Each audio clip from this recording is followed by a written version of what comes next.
Hey, what is up, you guys? Welcome back to the channel. In today's video, we are working on the 89 C4. The first thing we're gonna do is drop the car off at a Driveline shop to have all of the U-joints replaced. This car has 6 of them. That's right, 6. The main driveline has 2, and then each of the 2 half shafts in the rear of the car have 2. I have no idea if or when these have ever been replaced on this car, and I feel like she's starting to show signs and symptoms of needing new ones. So I'm just gonna have them all replaced, and I'm also gonna have the drive shafts balanced. She's a little dirty today, guys, but she's running and driving awesome. Here's a mileage check. We are at 81,468.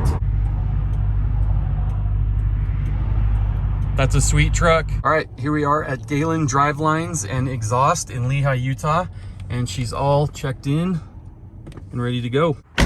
All right, guys, it's later in the day.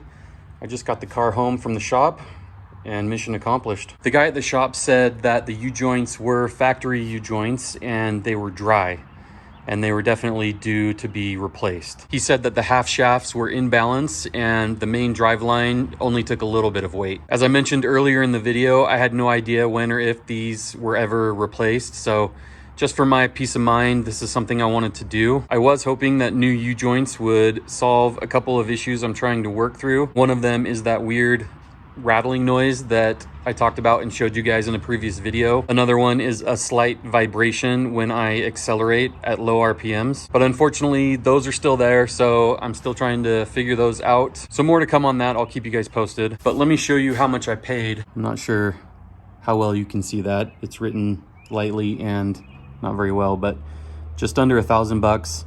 So $964.35, which is mucho dinero. Let me know what you guys think about that price and how it compares to what this job may have cost at a shop near you. I hopped in the car because my neighbors are being loud. But here's the thing, I called 6 shops to get pricing for this job, and this guy by far was the best price. One of the shops said they wouldn't do it. Another shop said they didn't know how much it would cost. My go-to shop wanted over $2,000, and 2 of the shops, which were Driveline shops, wouldn't touch the job unless the drivelines were out of the car. And then there was this guy who is a Driveline shop, and he knew exactly what the job entails and exactly how much he was going to charge. So I went with him. You take what you can get, I guess, and I'm just glad that the job is done and the 89 has all new U-joints. Real quick, guys, I wanted to give you an update on the check engine light issue that I was dealing with in the last video I did on this car. So good news, the check engine light is gone. As I suspected, and as many of you pointed out in the comments, the check engine light was caused by me messing with this EGR sensor wire. For those of you who haven't seen that video, I definitely recommend checking it out. I'll link it in the corner here as well as the description below.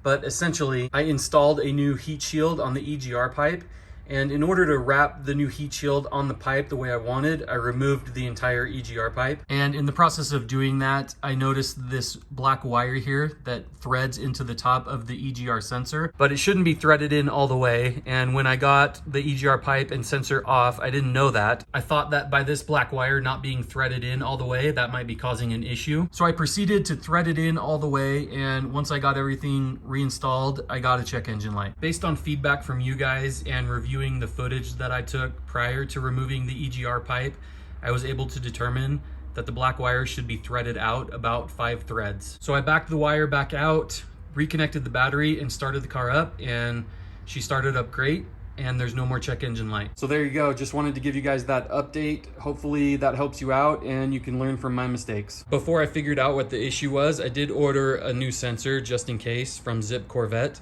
And here it is. It was about 55 bucks. And obviously I don't need it now, but I think I'm gonna hang on to it because I did read on multiple Corvette forum posts that there was a time when these sensors weren't available. So I'm not gonna return it. I'm just gonna hang on to it and put it in my parts bin just in case they become unavailable again and I need it for this car or another car down the road. You can see on this new one that the black wire is held in place by what appears to be glue. Probably so idiots like me can't mess with it and break their cars. Next on the list is to replace these roof panel storage covers. Mine are cracked and broken in a few spots, and I was able to find some new ones on C4 Corvette for like 23 bucks. So I figured why not? And I'll start by getting these old covers off. I think they're just held in by 2 screws.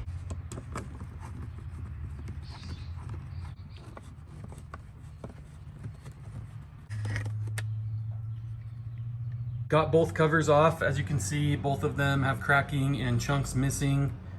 I think that this passenger side one is the worst of the two. So I'm definitely happy to be replacing them. Here's a look at what the brackets look like without the covers. I'm gonna grab my vacuum and vacuum these areas out before we put the new ones on.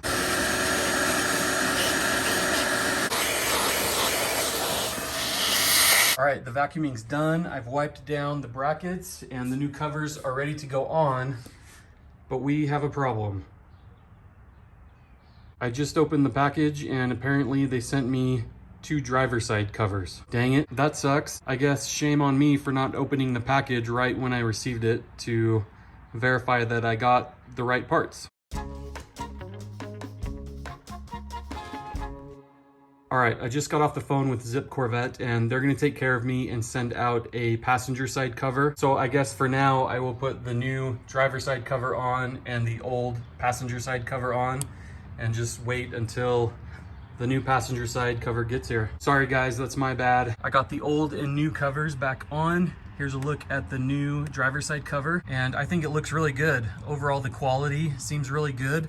The fit and finish is nice and I'm pretty happy with it. I'm definitely bummed about the passenger side cover, but again, I'll just wait till the new one gets here and then put it on. I'll definitely be sure and put a link to these in the description below. That is gonna do it for today's video, guys, but stay tuned because in the next 89 video, we are gonna install this license plate filler panel that I picked up. We're gonna clean up the panel real good as well as the car.